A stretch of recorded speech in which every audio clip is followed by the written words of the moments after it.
In most countries, and I believe your countries as well, universities are considered the apex of education.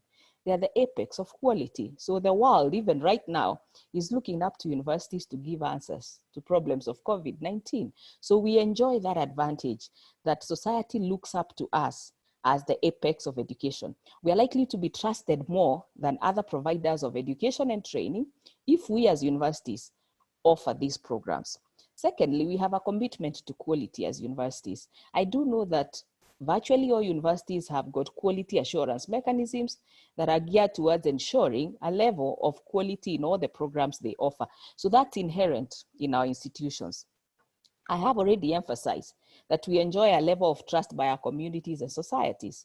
And of course, finally, I do think many of us have investment by governments, particularly those of us who are in state-run universities enjoy some level of investment by government. And therefore, all those are advantages that we can think about.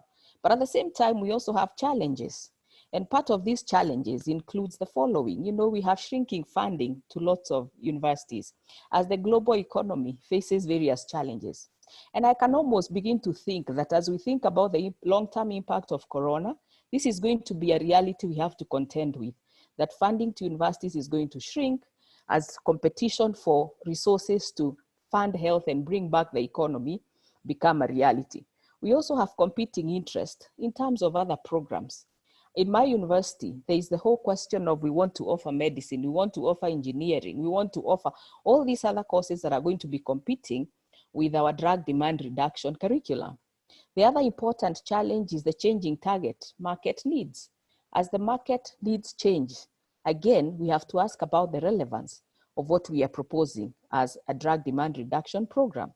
Other challenges include debates that are in many universities about, do we go art, do we go sciences? I know that in some countries, you find people feeling that the way to go is sciences. You have had all this emphasis on STEM subjects. And I know every time we think about mounting a program, then there is the question of, is it friendly to what the debate is at the current time in our institutions and in our countries? The other important challenge we have to think about is how do we make our institutions commit their internal resources to support our programs? How do we convince management to own the program and to give us some level of goodwill? How do we supplement the limited internal resources?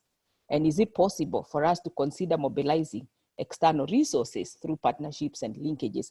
And these are all ideas and challenges that we must reflect about.